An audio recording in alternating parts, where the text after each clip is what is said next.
नमस्कार। रण क्षेत्र में आपका स्वागत है। मैं हूं अशोक श्रीवास्तव। तो बिहार में चुनाव की तारीखों का ऐलान होने के साथ ही राजनीतिक घमासान तेज हो गया है और बिहार के महासंग्राम पर पूरे देश की निगाहें अब टिक गई हैं। चुनाव का बिगुल बज चुका है। 12 अक्टूबर से 5 नवंबर के बीच कुल मिलाकर 5 चरणों में 243 सीटों के लिए राजनीतिक दलों और नेताओं के बीच ये महासंग्राम होगा और ये 243 विधानसभा सीटें ही रण क्षेत्र हैं। इस महासंग्राम में हर एक रण क्षेत्र से, हर एक इलाके से, चाहे वो किसी बड़े मंत्री का इलाका हो, पार्टी के किसी बड़े नेता का क्षेत्र हो या फिर बाहुबली का इलाका, उन सब की पूरी तस्वीर डीडी न्यूज आप तक पहुंचाएगा हमारे इस विशेष कार्यक्रम में। और हमारे सहयोगी आपको दिखाएंगे हर एक अहम रण क्षेत्र की जमीनी हकीकत, चुनावी मुद्दे और लोगों की उम्मीदें और आकांक्षाओं का हाल, हर एक तबके की आवाज। और इसी कड़ी में आज हमारे संवाददाता आपके सामने पेश करेंगे पटना साहिब और बोध गया की सच्ची तस्वीर। हालांकि पटना साहिब और बोध गया की अगर बात करें तो यहां पर चुनाव के जो कैलेंडर है उस हिसाब से यहां पर मतदान दूसरे और तीसरे चरण में होना है, लेकिन हम शुरुआत कर रहे हैं पटना साहिब और बोध गया से, क्योंकि ये दोनों इलाके बिहार के बहुत अहम इलाके हैं। राजनीतिक हिसाब से भी कहें और सांस्कृतिक और धार्मिक दृष्टि से भी कहें तो बहुत खास इलाके हैं। लेकिन इससे पहले कि हम यहाँ की आपको तस्वीर दिखाएं, पहले हम बात कर लेते हैं एनडीए की, क्योंकि बड़ी खबर जो बिहार के महासंग्राम से आई है वो ये है कि एनडीए ने सीटों का बंटवारा कर लिया है। बहुत सारे अटकलें लग रही थी, तमाम कयास लगाए जा रहे थे और इस तरह की बातें चल रही थी कि क्या एनडीए अपने तमाम घटकों को सीट बंटवारे के मुद्दे पर एकजुट रख पाएगा। सवाल यह था कि क्या एनडीए चुनाव से पहले एकजुट होकर जाएगा, लेकिन एनडीए ने तमाम अटकलों को विराम लगाते हुए अपने तमाम सहयोगी घटक दलों के साथ सीटों का बंटवारा कर लिया है और सीटों के इस बंटवारे के तहत भाजपा 160 सीटों पर चुनाव लड़ेगी।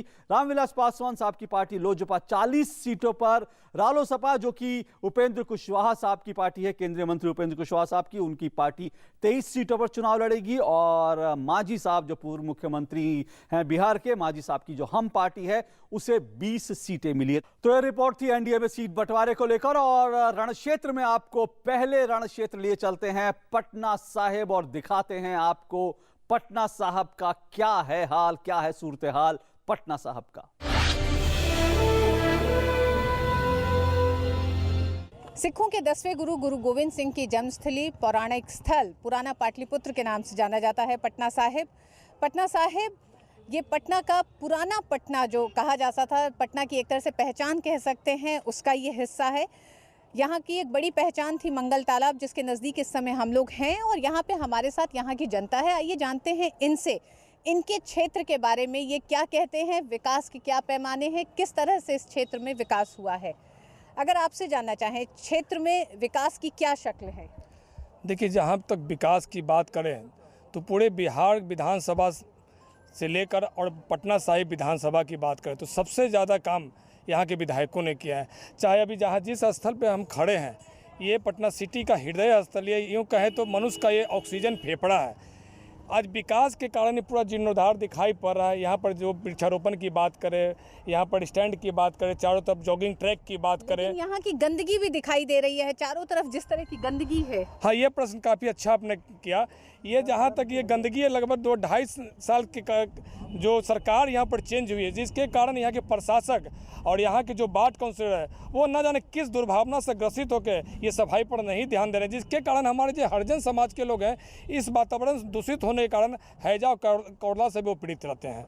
यहाँ के प्रशासक और यहाँ के जो सरकार के महकमे के लोग, वार्ड काउंसिलर हैं, वो लोग ध्यान न देने के कारण यहाँ पर गंदगी का अंबार लगा हुआ है। इस क्षेत्र में जाम की बड़ी समस्या रहती है, क्या वजह है कि एक लंबे समय से जाम से निजात यहाँ के लोगों को नहीं मिल पाई है? ये पाटलिपुत्र जो है पटना साहिब विधानसभा पुराना क्षेत्र है, तो पुराने क्षेत्र होने के कारण थोड़ी सी रोड की जो स्थिति है वो थोड़ी छोटी है। और चौड़ीकरण की बात करें तो चौड़ीकरण करने के लिए गंगा ब्रिज, गंगा के किनारे सड़कों का जो निर्माण की योजना पिछले 10 वर्ष के अंतर्गत जो कार्यक्रम आया था, उसको फिलहाल ये सरकार है उसने इस गति को पटना साहिब को जो जाम के लिए निजात की व्यवस्था की गई थी यहाँ के विधायक के माध्यम से, वहाँ उस सरकार के माध्यम से उस कार्य को रोक दिया गया है। और रोकने के कारण पटना साहिब की जनता को इस क्षेत्र में जाम का रोज उसका निराकरण कुछ नहीं है और जाम में जनता फंसी रहती है, जिसके कारण बच्चों को तकलीफ होता है। स्कूल आने जाने में भूखे प्यासे होकर बच्चे बस में बंद रहते हैं, जो कि रोड का जाम का निदान जब तक सरकार गंगा के किनारे सड़कों का निर्माण नहीं कराती है, पटना साहिब जाम से निजात नहीं न पाएगा। जो बुनियादी सुविधाएं होती हैं, शिक्षा, स्वास्थ्य, बिजली, क्या स्थिति है क्षेत्र में उसकी? बिजली की स्थिति तो अभी तो कहीं नहीं ठीक है। तार जो है जर्जर तार है, और सबसे ज़्यादा समस्या स्वास्थ्य शिक्षा के बारे में तो कहना ही नहीं है। जो भी आदमी बच्चे बिहार में पढ़ाते हैं वो प्राइवेट स्कूल में ही पढ़ाते हैं। सरकारी स्कूल की स्थिति तो स्कूल में जाके देखने से पता चलेगा कि सरकारी स्कूल की स्थिति क्या है। शिक्षा की तरफ इतनी उदासीनता का कारण क्या लगता है? शिक्षा के प्रति उदासीनता के कारण है, अब यहाँ जो टीचर है, इंफ्रास्ट्रक्चर की कमी है। स्कूल में जाके बहुत सारे स्कूल में बिल्डिंग नहीं है, और कुछ 5 साल पहले, 8 साल 10 साल पहले तो और ख़राब था। थोड़ा सा कुछ दिन ठीक हुआ, फिर वातावरण उसी तरीके से हो गया है। अब कोई आदमी बच्चा को अपने प्राइवेट स्कूल में, जिनको बच्चा सोचिए प्राइवेट सरकारी स्कूल की स्थिति है कि वहाँ पर बच्चे ही नहीं हैं, व्यवस्था की कमी है, इसलिए बच्चा नहीं है। विकास के लिहाज से पूछे तो इस क्षेत्र में कितना विकास, क्या विकास हुआ है? यहाँ पे जितनी भी योजनाएं, सरकारी योजनाएं हैं, लगभग यहाँ के स्थानीय विधायक ने समझते कि सबसे ज़्यादा सफलता पाई है। लगभग 7 सालों में जो भी योजनाएं हैं यहाँ पे सक्सेस हो रहा है। लेकिन 2.5 साल में जो प्रमुख योजना, जैसे आपने एक प्रश्न किया जाम की समस्या के निदान के लिए यहाँ के स्थानीय विधायक ने गंगा पे एक्सप्रेस हाईवे का निर्माण करवाने के लिए संकल्पित थे। लेकिन ऐसी कौन सी बात है आगे कि आज के वर्तमान सरकार उस ओर ध्यान नहीं दे रही है। उसी के निदान के लिए हाईवे से लेकर शहर का जो कनेक्टिविटी है, बेगमपुरा और हाईवे रोड जो फ्लाईओवर ब्रिज बन रहा है, उस पर जिस गति से निर्माण होना चाहिए था वो गति भी रुक गई। और जहाँ तक जो स्कूल कॉलेज की आपने बात की, कल तक स्कूल कॉलेज के सभी टीचर समय पर आया करते थे, आज नहीं आ रहे हैं। कल तक हॉस्पिटल में जितने भी दवा, जेनेरिक दवा दी जाती थी, आज नहीं दी जा रही है। यहाँ तक कि पहले की सरकार, जो गठबंधन की सरकार चल रही थी, एवरी डे के हिसाब से, संडे मंडे के हिसाब से कार्ड, बेड का कार्ड भी चेंज हो जाता है, बेडशीट भी कार्ड चेंज हो जाता, सफाई सुथरा सभी का इंतजाम किया जाता। लेकिन मालूम है ऐसी कौन सी बात आ गई कि गठबंधन टूटने के बाद सभी योजनाएं, सभी सफाई, मेंटेनेंस और प्रशासक की जो पकड़ वो ढीली होती चली जा रही है। अगर जानना चाहें, रेलवे ओवरब्रिज अधूरा दिखाई दिया रास्ते में, ये तमाम चीज़ें जो कनेक्टिविटी की हैं, उनको कितना जोड़ा जा सका है अभी तक क्षेत्र में? जैसा कि हम देख रहे हैं पिछले कुछ वर्षों से, जब से गठबंधन की सरकार हटी है, जब से बीजेपी का साथ छूटा है जेडीयू वालों से, तब से यहाँ जो है सभी तरह के, केवल ओवरब्रिज का ही मामला नहीं है, यहाँ पीछे देख रहे होंगे जो अभी पानी का टंकी है, जल मीनार है, 72 वार्ड में इसका परियोजना लाया गया था स्थानीय विधायक के तरफ से। क्या हुआ कि उसके बाद फिर गठबंधन के बाद पता नहीं ऐसा कौन सा बात हुआ नहीं हुआ, यहाँ की सरकार इस पर कोई ध्यान नहीं दे रही है। इस कारण से यहाँ भी अभी सारी परियोजनाएं लटकी हुई है। जहाँ तक बात करें सड़क के जाम की, तो वो आज स्थिति वही है। आज यहाँ पीजी स्तर के स्कूल भी नहीं है। शिक्षा की अगर बात करें तो पीजी स्तर का जो कॉलेज होता है वो भी नहीं है। तो यहाँ बद से बदतर स्थिति जो है होते जा रही है दिन ब दिन गठबंधन हटने के बाद। ये तो पर्यटन स्थल भी रहा है पटना साहिब, इसकी अपनी पौराणिक महत्वता भी है। उसके बावजूद राज्य सरकार का क्या ज़्यादा तवज्जो नहीं रही इस तरफ? स्थानीय विधायक पर्यटन मंत्री जब बने थे तो उन्होंने विश्व स्तर पर यहाँ के पर्यटन स्तर पर उन्होंने मैप में लाया इन्होंने पटना साहिब को। लेकिन जैसे ही उन्होंने बहुत सा व्यवस्था किया, उन्होंने गंगा एक्सप्रेस वे का काम किया कि 2017 में जो 350 साली जयंती है गुरु गोविंद सिंह जयंती की, उसके लिए गंगा एक्सप्रेस वे की शुरुआत की गई। पिछले 2 साल पहले उसका उद्घाटन भी हो गया। काम स्ने गति से चलते रहा, आज भी रुका हुआ काम है। जबकि 1 साल के अंदर बन पाए कि नहीं बन पाए हम लोग समझ नहीं आता। अच्छा, दूसरी बात क्या, पर्यटन दृष्टिकोण से उन्होंने 2-3 काम किया। सभी घाटों का निर्माण का काम योजना लाया उन्होंने। दूसरी बात, गंगा एक्सप्रेस मैंने गंगा के अंदर में मैंने वाटर बस और जो अभी जो जहाज चल रही है रेस्तरा, फ्लोटिंग रेस्तरा, उन्होंने स्थानीय विधायक के प्रयास से आया था। राज्य सरकार ने विकास के क्षेत्र में स्वास्थ्य, शिक्षा, रोजगार, सड़क, पानी, इस लिहाज से आपके क्षेत्र को क्या मिला है पिछले 10 सालों की भी अगर हम बात करें? नहीं, यहाँ पर देखिए जैसे यातायात की यहाँ सबसे बड़ी समस्या है। इसके लिए गंगा एक्सप्रेस के प्रयास किया गया। दूसरे जितने भी लिंक पथ को है इसका निर्माण करके अशोक राजपथ से जोड़ा गया। और जहाँ शिक्षा की बात है, इन्होंने स्थानीय जितने भी हाई स्कूल है 10+2 का निर्माण किया गया, भवन का निर्माण कराया गया। क्या टीचर हैं वहाँ पर भवन के निर्माण के बाद? हाँ, टीचर है, लेकिन वो पढ़ाई नहीं कर रहे, मॉनिटरिंग नहीं हो पाता है। कुछ शिक्षा मित्रों का या शिक्षा समिति का गठन किया गया, वो लोग भी मॉनिटरिंग नहीं कर पाए और फेल कर गया वो। और यहाँ पे जहाँ तक ये पर्यटन के दृष्टिकोण से या जल के दृष्टिकोण से, जल मीनार आप देख ले रहे हैं, यहाँ पे पूरे पटना के अंदर में स्वच्छ पेयजल के लिए एक योजना लाई गई जो पूरे पटना में स्वच्छ जल मिलेगी। लेकिन पता नहीं एट ए टाइम क्या हुआ, 2014 में ही काम को स्टार्ट होना चाहिए, लेकिन 2015 हो गया, काम रुका हुआ है। अस्थिर सरकार का खामियाजा जनता भुगत रही है, ऐसा हाँ, लगता है? एकदम। यहाँ पर एक्चुअली क्या है कि इससे पहले जो आरजेडी की सरकार थी, तो यहाँ पे व्यापार को ठप करने के लिए यहाँ पर नो एंट्री लगा दिया गया, जिससे व्यापारिक बड़ी बुरी तरह त्रस्त हो गए। यहाँ के व्यापार उखड़ गए, ट्रांसपोर्ट उखड़ गए। तो आपको भी लगता है क्या कानून व्यवस्था कहीं राज्य में ढीली हुई है, जिसकी वजह से इलाके में जो एक तरह से कह सकते हैं कि व्यवसाय नहीं लोग कर पा रहे ठीक से, इन सब चीज़ों पे असर पड़ा है? विगत 2 वर्षों से कानून की व्यवस्था बहुत ढीली हुई है और आए दिन आप पेपर में पढ़ते होंगे लूट पटार। जब से गठबंधन से सरकार अलग हुई है, जब से कानून व्यवस्था ढीली पड़ चुकी है। आप कुछ कहना चाहेंगे अपने राज्य के बारे में, यहाँ की समस्या, अपने क्षेत्र के बारे में, यहाँ की समस्याओं के बारे में? देखिए, राज्य के बारे में तो मैं कहना चाहता हूँ कि आज से कुछ दिन पहले विकास नज़र आ रहा था। सिर्फ रोड पे चलिए तो पहुँचना हो आधा घंटा में, तो वो पहुँचता है 3 घंटा में। एम्बुलेंस में ही आदमी दम घुट के मर रहा है। तो ये जाम बहुत बड़ी समस्या है। ये गंगा किनारे से रोड बनना था। क्या राजनीतिक उदासीनता का भी शिकार हुआ है पटना साहिब विधानसभा क्षेत्र? राजनीतिक उदासीनता तो है यहाँ पर। राजनीति में जिस तरह से आरजेडी शासन में गुंडों लोग को राजनीतिक नेता बनाया गया, बढ़िया लोग नेतागिरी में मानना नहीं चाहते हैं, जिससे नेता का जो क्षमता होता था काम करने का, वो क्षमता हमारे स्थानीय विधायक नरसिंह यादव जितना काम किए हैं, शायद ही हमारे पूरे बिहार में ऐसा कोई काम किया होगा।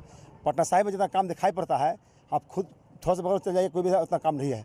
लेकिन जितना काम यहाँ चालू था, उस सब काम, विकास का काम जो था रुक गया है। जो फंड था, वो फंड को रोक दिया गया है, फंड ही नहीं पास हो रहा है। विकास का कौन सा काम हो रहा था जो रुका हुआ? विकास का काम है, देख लीजिए सामने जा रहा पानी के जल मीनार है, ये रुक गया, ये नहीं हो रहा है। गंगा का रोड बना था, वो नहीं हो रहा है। सारा रोड में जो नाली गली जो बन रहा है, सब आधा काम बना हुआ, सब जो काम किया उसका भी पैसा नहीं मिल रहा है, सारा फंड बंद हो गया है। शहर में बेहद गंदगी हमने देखी है, जगह जगह कूड़ा इकट्ठा पड़ा है। गंदगी का मुख्य कारण है कर्मचारी को पैसा नहीं मिलना। उन लोगों को पैसा नहीं मिलता है, उन लोगों को कोई मांग पूरा नहीं होता है। कर्मचारी लोग हफ्ता में 1 दिन काम 2 दिन काम करते हैं, 5 दिन हड़ताल पर रहते हैं। सरकार ठीक से पेमेंट नहीं कर पा रही है, जिसके चलते वो लोग उदासीनता काम नहीं कर पाते हैं बढ़िया ढंग से। पटना साहिब बेहद पुराना शहर है, एक तरह से कह सकते हैं पटना की पहचान का क्षेत्र कहलाता है पटना साहिब। लेकिन उसके बावजूद जिस तरह से इस शहर की गंदगी को हमने देखा, उसके अलावा बुनियादी सुविधाओं का अभाव, निश्चित रूप से कुछ परियोजनाएं आई, जैसा कि यहाँ पर तमाम लोग मौजूद हैं उनका कहना है। लेकिन एक बार फिर वो राज्य में राजनीति के चलते, राजनीतिक प्रतिद्वंदिता के चलते वो सारी अधर में लटकी हुई हैं, और जिसका खामियाजा यहाँ की जनता भुगत रही है। कैमरामैन विनय के साथ ऋतु वर्मा, पटना साहिब से।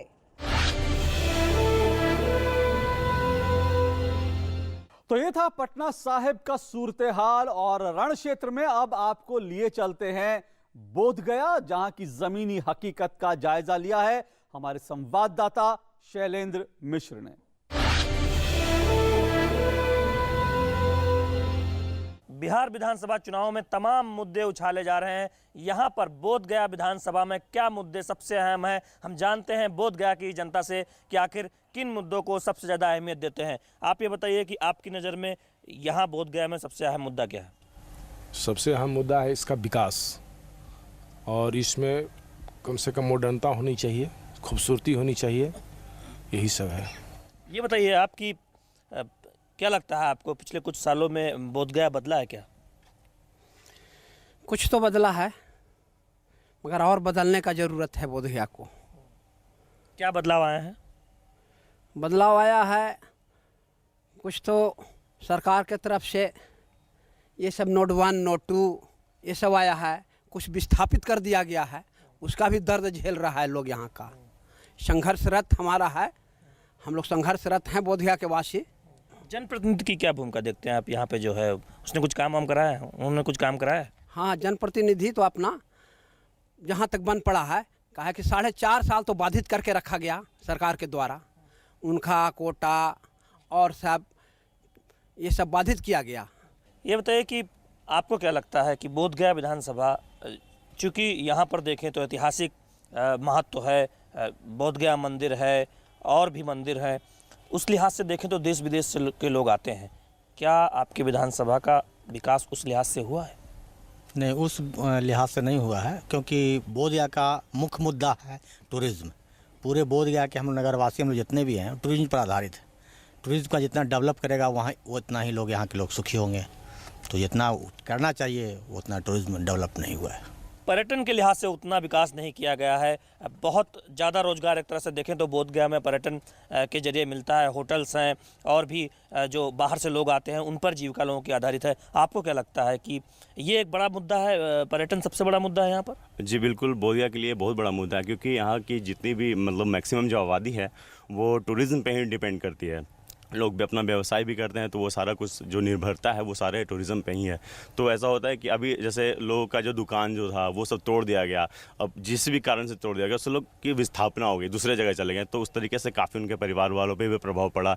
लोग के पास आर्थिक स्थिति खराब हो गई है। तो जिनकी दुकानें तोड़ी गई उन्हें ढंग से जो है दोबारा बसाया नहीं गया, ये आप कहना चाह रहे हैं? जी, उनको दोबारा तरीके से ठीक से अब स्थापित नहीं किया गया। बिल्कुल। आप बताइए कि आपको क्या लगता है, आप छात्र संघ से भी जुड़े रहे हैं यहाँ पर, जो मुझे बताया गया मगध विश्वविद्यालय से, छात्रों के लिहाज से आप बताएं कि क्या सबसे अहम मुद्दा है बोधगया विधानसभा में? बोधगया विधानसभा में छात्रों के लिए सबसे बड़ा मुद्दा है शिक्षा, और शिक्षा व्यवस्था यहाँ उतना नहीं है। और बोधगया का विकास जिस आधार से होना चाहिए, टूरिस्ट को देखते हुए, यहाँ पर्यटक क्षेत्र को देखते हुए उतना बढ़ावा नहीं मिला है, उतना विकास नहीं हुआ जितना विकास होना चाहिए था। आपको क्या लगता है कि ये जो कह रहे हैं सही है, या फिर विकास हुआ है, बस थोड़ी बहुत कमी रह गई है? क्या कहना है आपका? विकास के यहाँ असीम संभावना है, पर यहाँ के राजनेताओं के द्वारा यहाँ का जो भी विकास का जो साधन उपलब्ध होता है वो अपने क्षेत्रों में लेकर के चले जाते हैं। यहाँ हर तरह का सेंट्रल यूनिवर्सिटी वगैरह वगैरह सब आया, सब दूसरी जगह यहाँ से विस्थापित हो गया, और यहाँ का जो टूरिज़्म को भी यहाँ से विस्थापित करने का प्रयास चल रहा है, तो सब यहाँ से ले जा रहे हैं। भगवान बुद्ध को ज्ञान देने वाला धरती को सब दोहन कर रहे हैं, और यहाँ के लोग दर दर भीख मांगने के लिए परेशान हैं। भगवान बुद्ध को ज्ञान देने वाली इस धरती की ये बात कर रहे हैं। सिद्धार्थ से भगवान बुद्ध बनने का जो सफ़र था वो यहीं पर पूरा किया था भगवान बुद्ध ने, बोध वृक्ष के नीचे। उस धरती की अगर हम बात करें, आपको क्या लगता है क्या मुद्दा है बोधगया विधानसभा में सबसे बड़ा? सबसे बड़ा मुद्दा ये सर कि जैसे हम लोग सारे लोग जानते हैं, वर्ल्ड टोटल जान रही है कि ये वर्ल्ड हेरिटेज बोधगया है, तो उस हिसाब से यहाँ कोई भी उस तरीका का डेवलपमेंट नहीं दिखा जा रहा है। सारा जगह देखिए, मतलब कहीं पे कुछ भी एक ऐसा आसार नहीं आ रहा है कि जिस तरह से लगे कि ये बोधगया है। हमने बात की पहले भी यहाँ के कई सारे लोगों से, उनका एक कहना था कि बदला तो है बोधगया। आपको लगता है कि उतना बदला है? हाँ, उसके अनुसार ये पहले के अनुसार तो भी ये बोधगया बदला है, लेकिन उतना देखा जाए तो जिस ढंग से बदलना चाहिए बोधगया को, उस ढंग से कुछ चेंजिंग नहीं आई है बोधगया में। अभी मेरे अनुसार यहाँ पे टूरिज़्म को देखते हुए यहाँ पे और डेवलपमेंट की ज़रूरत है। क्या लगता है आपको, ये सही कह रहे हैं या आपको लगता है कि विकास हुआ? ये भी सही कह रहे हैं, लेकिन बात क्या है, पिछले 10 सालों में कि यहाँ पे भाजपा के विधायक हैं और ये राज्य में मुख्यमंत्री नीतीश कुमार रहे हैं, तो ये वो दो नज़रा किया गया है और उपेक्षित किया गया है बोधगया को। अभी मोदी साहब आए थे 80 कंट्रियों के डेलीगेट के साथ, मीटिंग उन्होंने किया है, तो अब उम्मीद लगता है कि बोधगया को बदला जाएगा और बदलेगा। बिल्कुल। आप बताइए कि आपको क्या लगता है कि बोधगया वासियों की सबसे बड़ी समस्या क्या है या सबसे बड़ा मुद्दा क्या है? देखिए, बोधगया जहाँ तक है ये अंतर्राष्ट्रीय महत्व का जगह है, और यहाँ पर अंतर्राष्ट्रीय स्तर का कोई भी चीज़ नहीं है। जैसे शिक्षा की बात करें, स्वास्थ्य की बात करें, और मगध विश्वविद्यालय तो है, व्यवसाय की बात करें तो मगध विश्वविद्यालय एक स्टेट लेवल की है, और यहाँ पर चाहिए कि एक सेंट्रल लेवल की हो, जैसे नालंदा है, नालंदा विश्वविद्यालय का स्थापना किया जा रहा है। यहाँ पे स्वास्थ्य की सुविधा नहीं है। यहाँ पे अगर विदेशी कोई आ जाते हैं और अगर वो बीमार पड़ जाए तो फिर उनको दिल्ली या कोलकाता ले जाना पड़ता है। आपको लगता है कि ये सही कह रहे हैं या है चिकित्सा सुविधा है? नहीं, चिकित्सा सुविधा यहाँ नहीं है, होना चाहिए। और क्या मुद्दे हो सकते हैं, क्या लगता है आप लोगों को? आप कुछ बात करना चाहेंगे बोधगया को लेकर, क्या मुद्दे? जी, बोध गया में सर सबसे पहली बात यहाँ शिक्षा की बहुत कमी है। यहाँ जो भी रूरल एरिया है उस तरफ जितना भी स्कूल है जो टीचर पढ़े नहीं आते हैं, केवल अटेंडेंस बनाया जाता है। साइकिल में गबन किया गया और हर तरह के है पुस्तकालय में गबन किया गया। इस पर राज्य सरकार ध्यान नहीं दे रही है। पर्यटन निश्चित तौर पर एक बड़ा मुद्दा है यहाँ पर, चूंकि अंतर्राष्ट्रीय स्तर के महत्व वाला ये जगह है और यहाँ पर पर्यटन की सुविधाएं बेहतर हो, सभी ये चाहते हैं। और कौन बोलना चाहेगा? आप बताइए, आप क्या कह रहे हैं? सर, हम ये कहना चाह रहे हैं, ये पर्यटन स्थल है, टूरिस्ट यहाँ आते हैं, लेकिन उनको रोकने के लिए यहाँ व्यवस्था ढंग का नहीं है। क्योंकि टूरिस्ट आते हैं, यहाँ पे रुकते हैं, जिस तरह आगरा वगैरह में डांस प्रोग्राम वगैरह होता है तो टूरिस्ट उसको देखने के लिए रुकते हैं, 1 नाइट स्टे करते हैं। लेकिन ऐसा देखा जाए तो सिर्फ बौद्ध ही मंदिर को देखने के बाद कुछ ऐसा आकर्षित जगह नहीं है जिसके वजह से टूरिस्ट निश्चित रूप से रुके कि नहीं हम उसको देख कर के ही यहाँ से जाएंगे, उस तरह का। और पहली बात, जो हमारा गया इंटरनेशनल एयरपोर्ट है, इसको कम से कम कोलकाता और दिल्ली ये सब जगह से डेली फ्लाइट रहने के वजह से टूरिस्ट का फ्लो बढ़ेगा।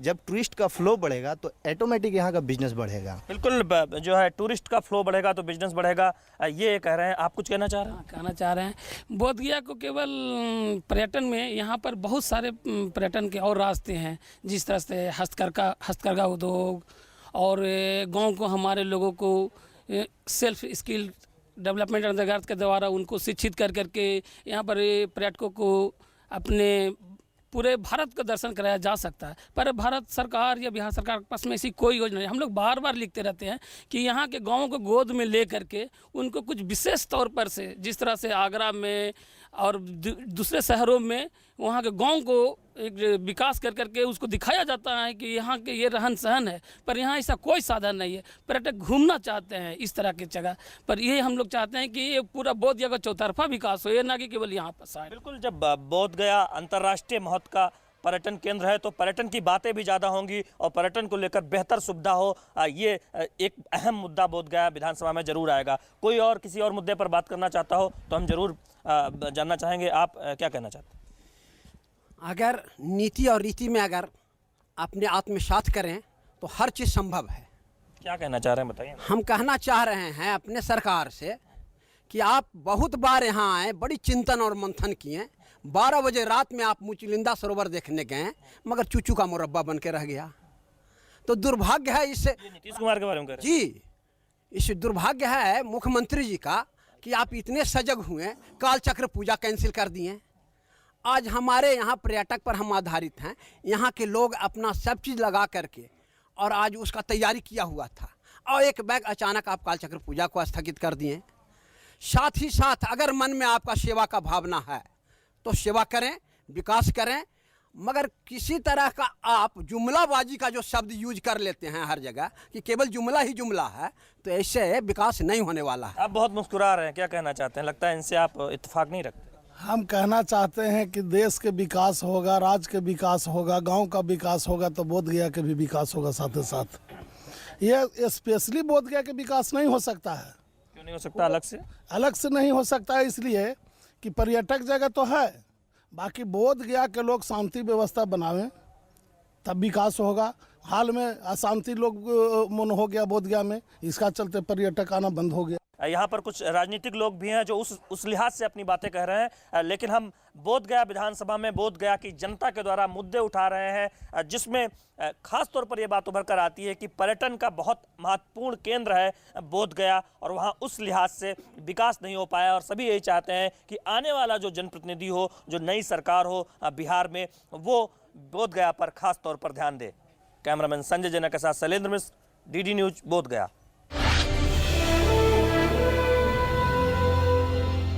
तो रण क्षेत्र में आज हमने आपको दिखाया पटना साहिब और बोध गया का सूरत हाल, लेकिन हम आपको अपने कार्यक्रम रण क्षेत्र के जरिए बुधवार और शुक्रवार को दिखाएंगे 2 और रण क्षेत्र का हाल कि वहां पर जमीनी हकीकत क्या है और राजनीति का ऊंट किस करवट बैठ रहा है। तो बिहार के महासंग्राम और रण क्षेत्र डीडी न्यूज पर लगातार देखते रहिए। फिलहाल मुझे और मेरी पूरी टीम को दीजिए इजाजत।